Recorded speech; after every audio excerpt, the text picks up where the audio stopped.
Anna Reed's fingers hovered over the keyboard. The dim glow of the hospice desk lamp cast shadows across her face, highlighting the exhaustion that never seemed to leave her. Outside, the night was quiet, almost unnaturally so. Rosewood Hospice had always been a sanctuary of silence, but tonight, it felt different. Tense. Watching. A faint buzz came from the intercom behind her. She froze. "Room 9 needs you." The words were barely audible, distorted by static. Anna's breath caught. Room 9.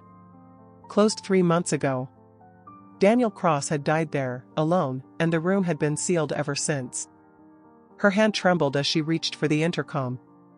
Another buzz, same garbled voice. "You forgot to sign me out." Anna blinked. The hairs on her arms prickled. She hadn't heard anyone speak. The hospice was empty. Her co-workers had gone home hours ago, and security logs confirmed it. No one had entered room 9 in months. She stood slowly, heart hammering, and walked toward the sealed door. Her footsteps echoed across the polished floor. The fluorescent lights flickered violently, then steadied, but only near room 9. A cold draft met her as she placed her hand on the door. It was warm. A faint sound, like breathing, slipped through the crack beneath the door. Anna leaned closer, pressing her ear against the wood. Her mind screamed at her to run, but a part of her, a caretaker trained to face the fears of the living and dying alike, forced her to stay. "It's impossible," she whispered. Her phone buzzed, lighting up with a notification, a new entry in the patient request log. Room 9. Timestamp, the exact second she'd heard the intercom. Anna's stomach churned. She replayed the recording. The static cleared for just a fraction of a second, enough for a voice to pierce her ears, a voice she remembered too well, Daniel Cross. "Finish it," it said. She dropped the phone. Her hand shook as she took a step back. Memories of Daniel flooded her mind, his quiet voice, his sudden paranoia, the way he clutched at the edges of reality like a drowning man. He had always been afraid someone had swapped his life with another, someone pretending to be him. Everyone had laughed it off. She had comforted him, told him it was just the illness. But now, that voice, coming from a room that shouldn't exist, told her he had been right. Anna's pulse raced. She checked the hallway cameras on her monitor. Nothing. Just an empty corridor, the door to room 9 firmly shut. Yet, the intercom buzzed again. "Don't forget me." Her knees felt weak. She stumbled to the desk, grabbing her notebook. Every instinct screamed to leave, but she couldn't. Not yet. Something was alive in that room. Something that shouldn't be. The hours blurred. She tried reasoning, calling security, checking logs, even trying to convince herself it was a hallucination brought on by fatigue. But every time she looked at room 9, shadows seemed to move behind the frosted glass. Anna finally sat back at her desk, gripping the edge so hard her knuckles whitened. She whispered to herself, almost inaudibly. "I don't even know who's calling me." Outside, the wind moaned through the hospice trees. The intercom crackled again. Static. Then, just as the first time. "You forgot to sign me out." Anna's chest tightened. The words wrapped around her mind like a vice. She realized the truth she had been avoiding. Daniel Cross, or someone, or something claiming to be him, was still here. And it was waiting for her. She couldn't ignore it anymore. Her fingers hovered over the phone, ready to call for help, or maybe, to answer. Her reflection in the monitor blinked, but the reflection didn't. The eyes staring back at her were Daniel's. The screen went black. Anna sat alone in the small archive room, the faint hum of the old air conditioner filling the silence. The smell of aged paper and disinfectant made her nose twitch. Dust motes floated in the beams of her flashlight, as if suspended by the tension itself. Her hand shook slightly as she opened a filing cabinet labeled Patient Records, Closed Cases. Her fingers lingered over Daniel Cross's folder. She had touched this file countless times, yet tonight it felt different. Heavy. Laden with unspoken truths. Memories of him crept into her mind, the man who had always sat at the edge of reality, who had clung to the walls of Rosewood Hospice as if the very air might betray him. quiet, polite, but always haunted. She pulled out a stack of papers, progress notes, medication logs, routine assessments. But what she sought most were the recordings, Daniel's end-of-life confessions. Every patient at Rosewood had one, a chance to speak freely, to unburden their final thoughts, recorded for staff reference and closure. Anna pressed play on the old tape recorder, the click and whirring sound filling the room. "Hello, my name is Daniel Cross," the recording began, his voice weak but steady. I don't have long. I think they switched me. I'm not sure who I am anymore. I see them in the halls, they're all smiling, nodding, but I don't recognize anyone. And yet, I feel like I've lived this day before. They switched me. A chill ran down Anna's spine. She remembered the terror in his eyes when he had said those words in person. She had tried to soothe him, promising it was just confusion from the dementia, that she was here to help, that he wasn't alone. But she had never felt fear like this emanate from someone who was supposed to be at peace. The tape continued, and Anna's pulse quickened. I don't know whose memories I'm remembering. Sometimes I hear my own voice say things I've never said. And then, it's not me. I can feel someone else in my head. Someone else taking notes, making plans. I'm afraid I'll disappear. But if someone is listening, you have to remember me. You have to make sure I'm not forgotten. Anna stopped the tape for a moment, gripping the recorder tightly. A cold sensation seemed to seep into her bones. The way he had spoken, it wasn't just paranoia. He had known something. Something that had clawed at his mind until the night he died. She pressed play again. The words were still his, until halfway through. And then he spoke. Or maybe it was me. I can't, the voice changed mid-sentence. Subtle at first, like a shadow brushing across the original timbre, then unmistakably a second man's tone intertwined with Daniel's. I remember it all, even the things I shouldn't. They promised me. I promised back. Anna froze. Her stomach turned. The timestamp on the recorder glowed faintly in the dim light, 3:11 a.m. The night before Daniel Cross had died. She pressed rewind and played the section again. The voices merged in a way that defied logic, overlapping memories that couldn't possibly belong to the same person. One was Daniel, frightened, vulnerable, human. The other, cold, clinical, detached. As if someone else had occupied the same space in his mind. Tears welled up in Anna's eyes. She remembered holding his hand that night, feeling the tremors in his fingers, whispering reassurances he barely acknowledged. He had stared at the ceiling as though watching someone who wasn't there, whispering, "They're here, they're already inside me." She had shaken her head, thinking it was the dementia. Now, she wasn't so sure. A sudden burst of static made her jump. The intercom in the archive room flickered to life, though no one was supposed to be there. "You forgot to sign me out." Anna's hand went pale as she gripped the recorder, pressing pause on the tape. The words had been identical to the ones she had heard earlier in the night near room 9. But now, they weren't coming from the intercom. Or were they? She couldn't tell anymore.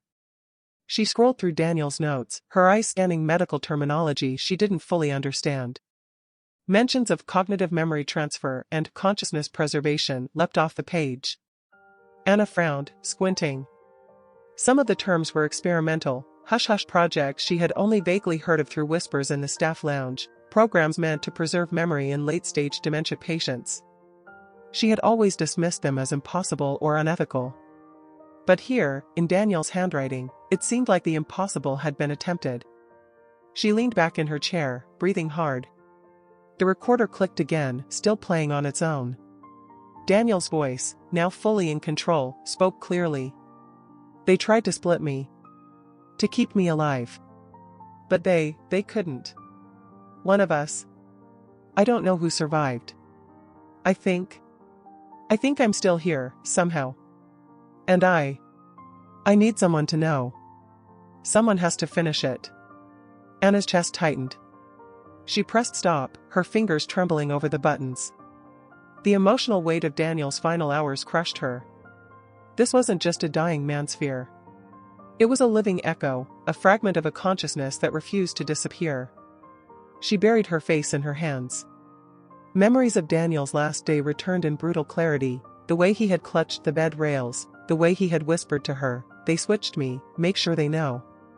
She had nodded, tears blurring her vision, and promised him she would remember. She had not known how literal his words would become. The room fell into silence, but it was thick, suffocating. The tape sat there, ominous. Anna could feel the weight of a presence pressing in, something Daniel had left behind, something unfinished.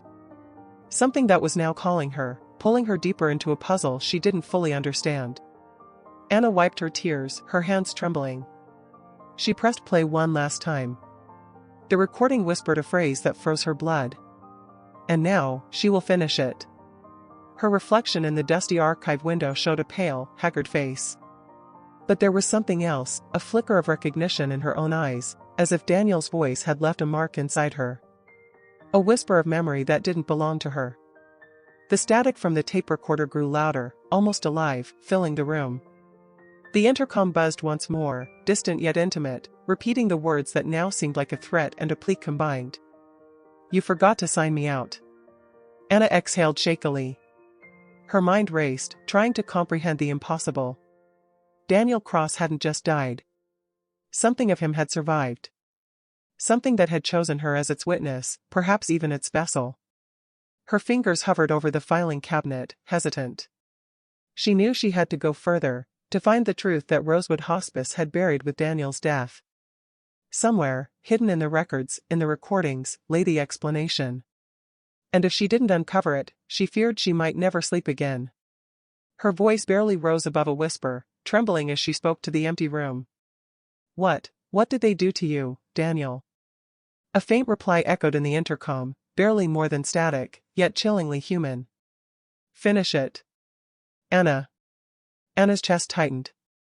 She realized, with a sickening certainty, that this was only the beginning. Anna had spent hours pacing her small office, staring at the old recorder in disbelief. The dual voices on Daniel's tape haunted her, looping through her mind like a broken record. Something had been left unresolved, a fragment of a man that refused to die. Her curiosity had shifted from professional concern to obsession. She needed answers. If Daniel's consciousness, or whatever lingered, was trying to communicate, then she had to follow the trail wherever it led. She remembered a drawer she had never opened in the supervisor's office. It had always been locked, labeled administrative, staff only.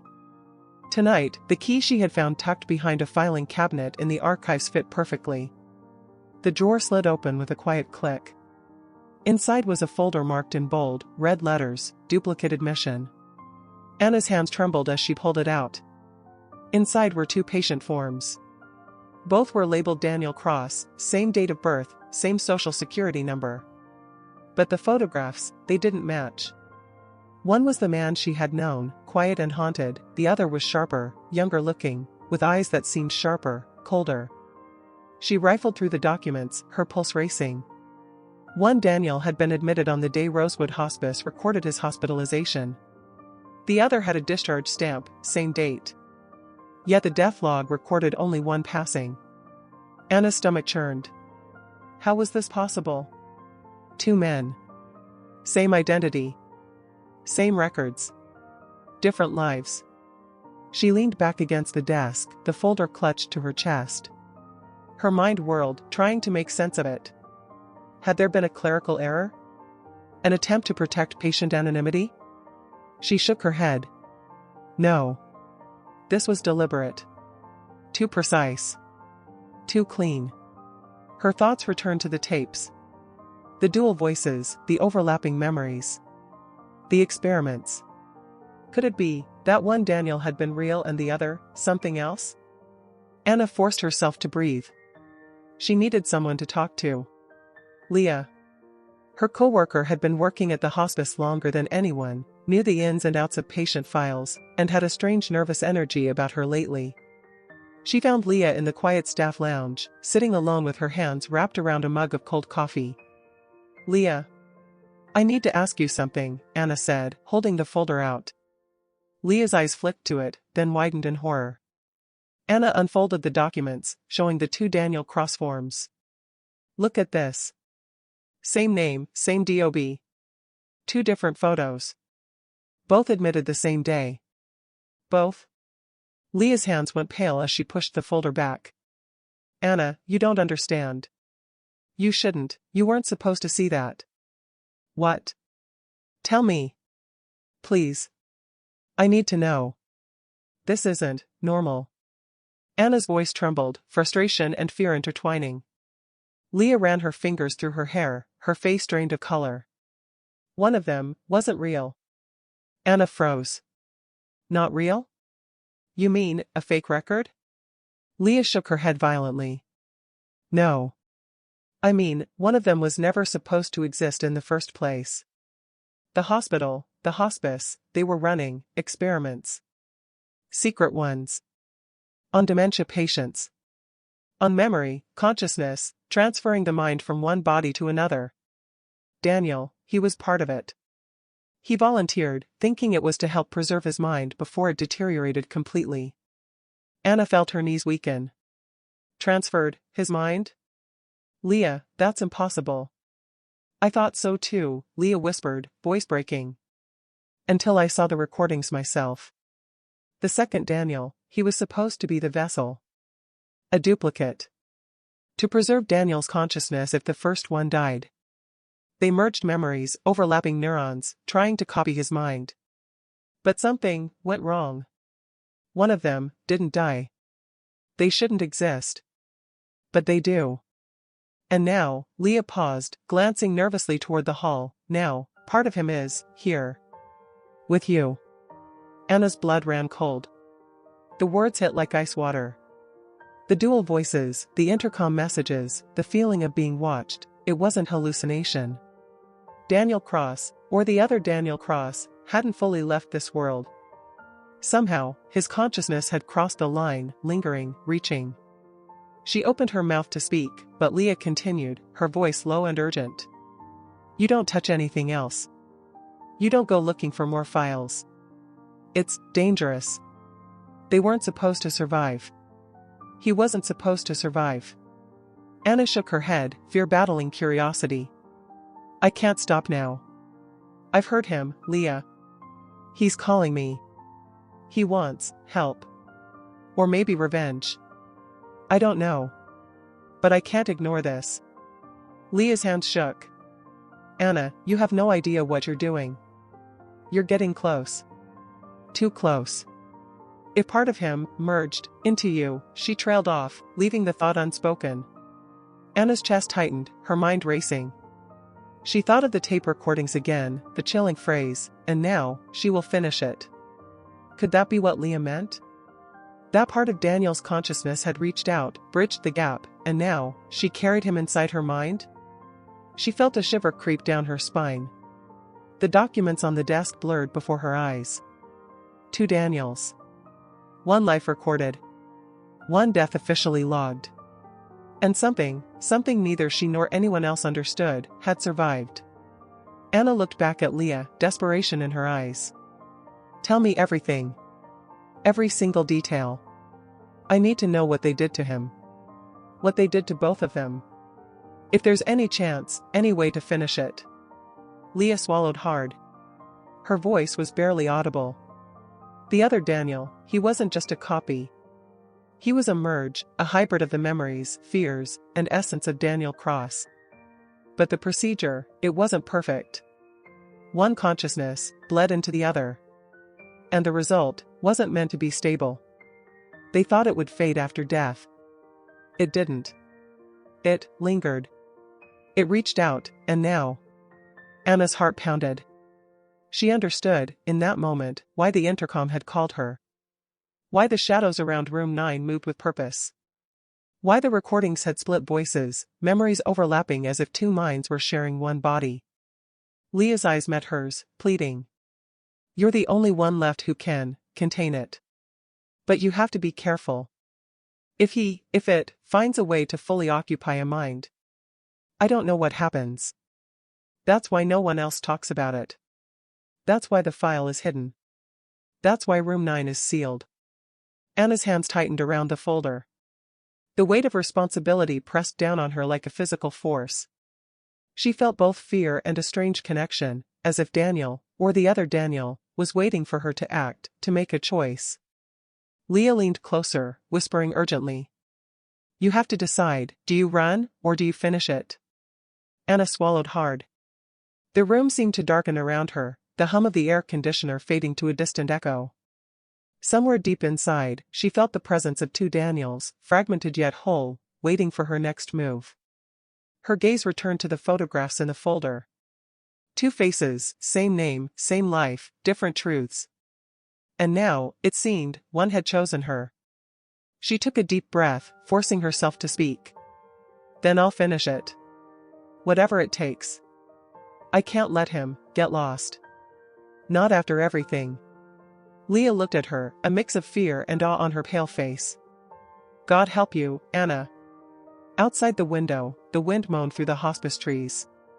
The night felt alive. Watching. Waiting.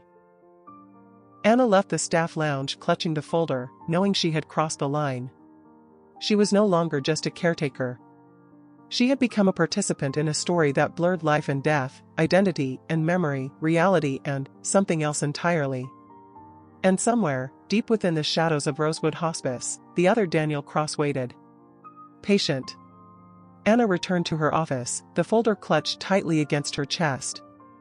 Every step echoed down the empty hallways of Rosewood Hospice, bouncing off the walls like whispers of the past. Her mind raced with Leah's words, the dual Daniels, and the haunting intercom messages. She sank into her chair, her hands trembling as she opened the folder again. One of the documents slipped out, a single page she hadn't noticed before. The header read, Cognitive Continuity Project, Internal Memorandum. Anna's eyes scanned the text, disbelief coiling in her stomach. The document described an experimental program carried out in secret, one intended to preserve consciousness in end-stage dementia patients.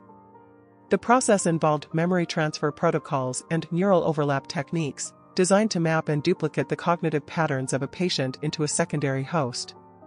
The aim had been noble on paper, preserve the essence of the human mind beyond the limitations of a failing body. But the notes detailed repeated failures.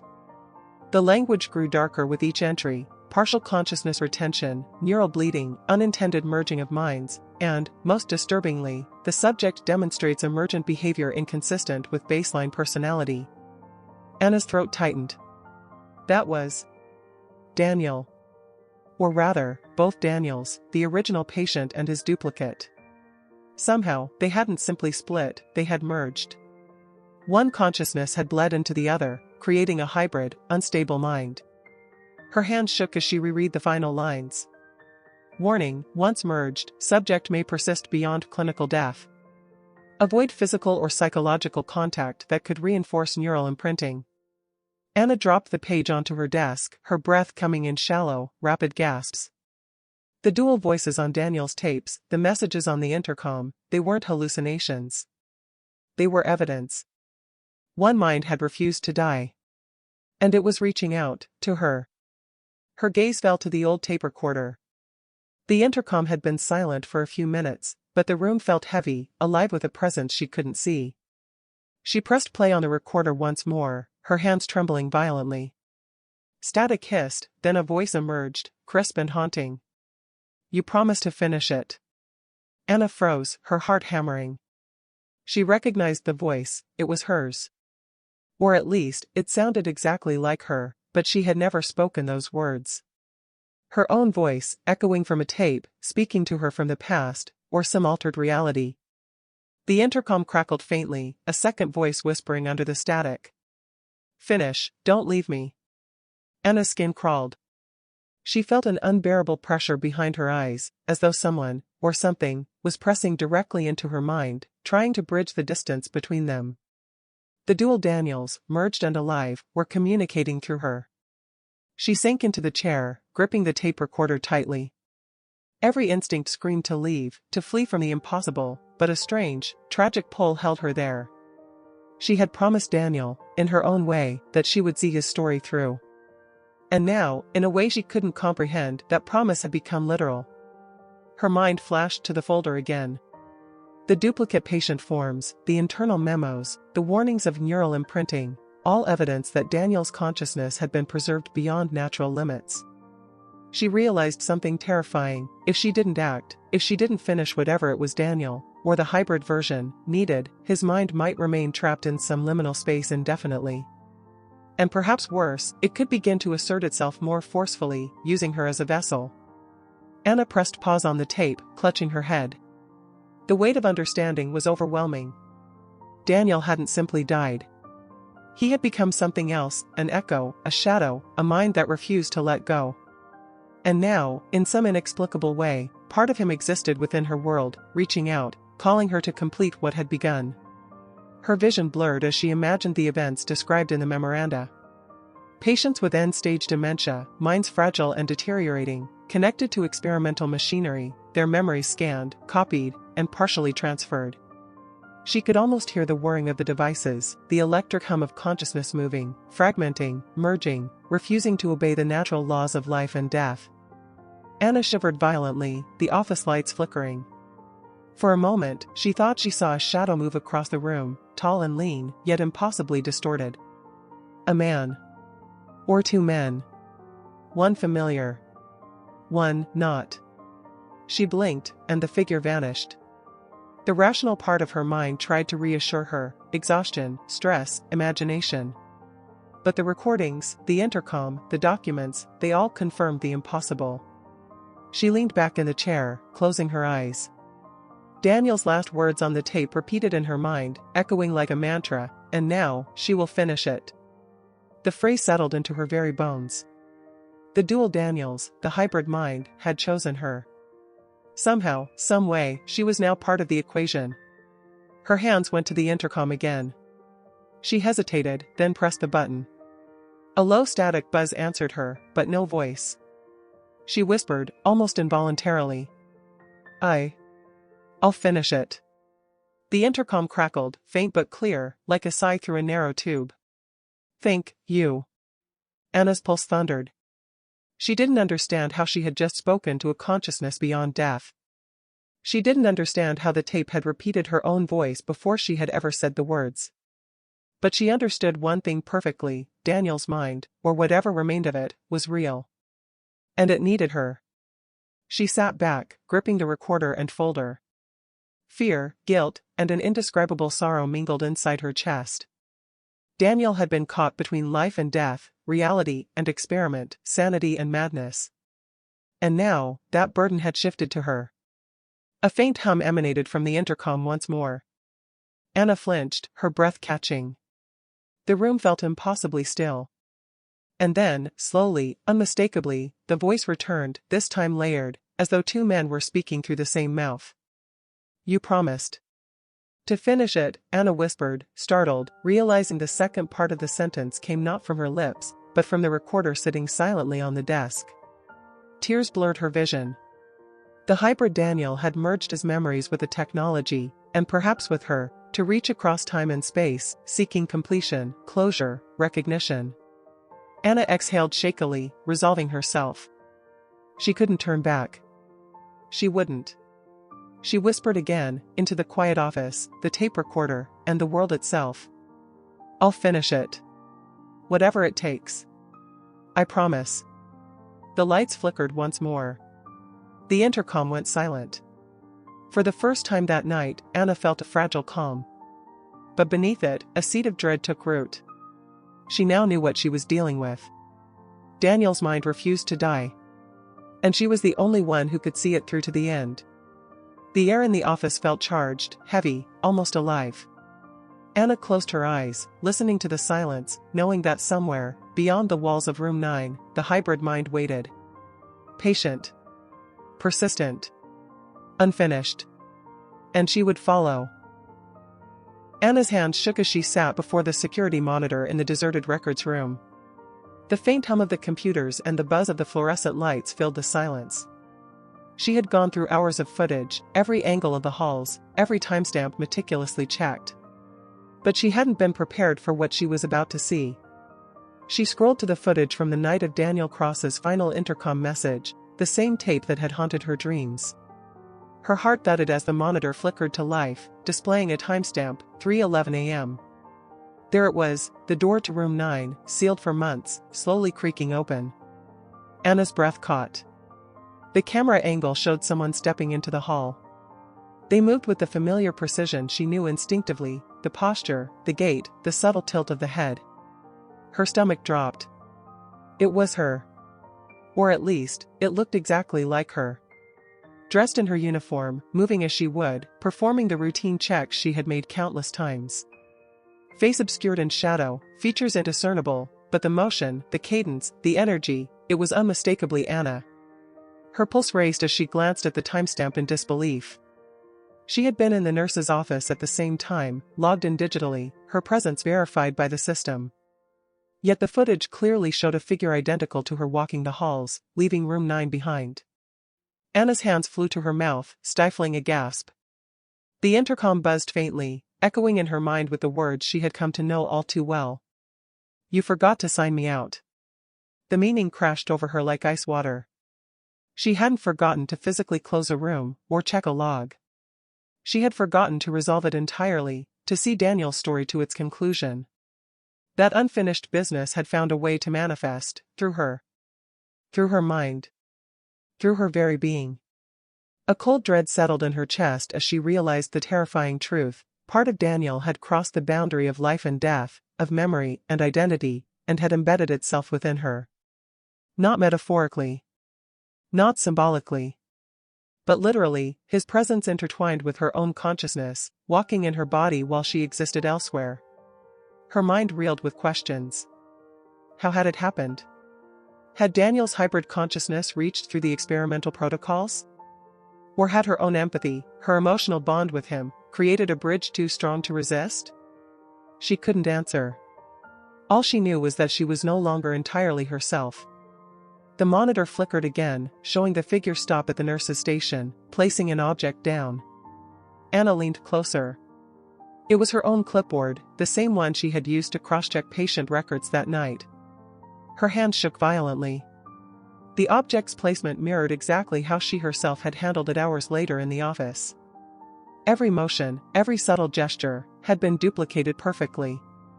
Tears stung her eyes as the reality of the situation sank in. This wasn't just haunting. This wasn't a memory bleeding into her dreams. This was Daniel, or whatever part of him refused to die, continuing his presence in the world, tethered to her. Anna stumbled back from the desk, trying to catch her breath. She had promised herself she would finish it. But now she realized the terrifying scope of that promise. It wasn't just about uncovering hidden files or listening to tapes. She had allowed part of him to exist in her own body, in her own mind. The intercom buzzed again, softly, a whisper threading through the silence. "You promised to finish it." Anna's eyes widened. She knew now she could never ignore the call. To leave room 9 unresolved, to leave Daniel's consciousness lingering in that liminal state, would mean allowing a fragment of life to drift forever, unanchored, potentially merging even further into hers. She pressed play on the tape recorder one last time. The dual voices, overlapping and echoing through the dim room, spoke in unison. "And now, she will finish it." Anna's chest tightened as the meaning crystallized fully. She wasn't just an observer anymore. She was part of the story. Part of Daniel. And it was only through her actions, her acknowledgement, and her resolve that the unfinished mind could find rest. She swallowed hard, gripping the clipboard and recorder, tears streaming freely now. Somewhere deep inside, she felt a faint stir, a memory not her own, a presence whispering alongside her heartbeat. A part of him had become part of her. And yet, she understood that this was not a curse. It was a responsibility, a burden born of empathy, courage, and love for a man she had never truly lost. Anna rose from the chair, steadying herself. The hall outside room 9 was silent, as it always had been. But she could feel it, the patient who never existed, the mind that refused to die, lingering in the space between shadow and life. Waiting. Watching. Patient. She took a deep breath, stepping toward the door. Her voice was quiet, firm, resolute. "It's time for our final session." The intercom buzzed faintly in response, and she smiled, a mixture of sorrow and determination in her eyes. some patients never truly leave. And now, Anna knew, she would carry him forward until the story, finally, was finished. Anna returned to her desk, the folder and recorder before her. The office felt impossibly quiet, but it wasn't. She could feel the presence beside her, faint, patient, insistent. Part of Daniel Cross lingered, tethered to her, and now, fully aware of her acknowledgement, waiting for her to complete the story. A soft glow came from the intercom. Room 9. The call light blinked insistently, as if alive. Anna's heart thumped. She knew the truth, this was the unfinished thread, the loop she had been drawn into since that first night. She picked up the recorder and pressed play. The tape hissed, the dual voices overlapping again, Daniel's and hers, or a version of her yet to exist. "You forgot to sign me out," it said, echoing from the darkness of the machine, the room, the space between moments. Anna smiled faintly, a mixture of sorrow, understanding, and resolve. She leaned forward, speaking softly, her voice steady. "It's time for our final session." The intercom buzzed once more. Static. Then silence. She set the recorder down. The blinking call light faded. The shadows in the hallway seemed to lift, settling into a fragile calm. The patient who never existed had been acknowledged, contained, and finally, at peace. But a part of him would always remain, woven into her mind, a quiet reminder of the thin line between life, memory, and the human soul. Anna exhaled, trembling, yet resolute. She had finished it. Or at least, she had taken the step Daniel's mind had needed most, recognition. Her gaze lingered on the intercom, now silent. She whispered, almost to herself. "Not every patient is ready to leave, and some stories never die." If this story made you question what it means to be remembered, subscribe and stay with us for the next secret waiting in the silent caretaker. Some patients leave, some linger, and some, like Daniel, refuse to go quietly. Join us, and discover the truths hidden behind closed doors. Your curiosity is the key, but be careful what you answer.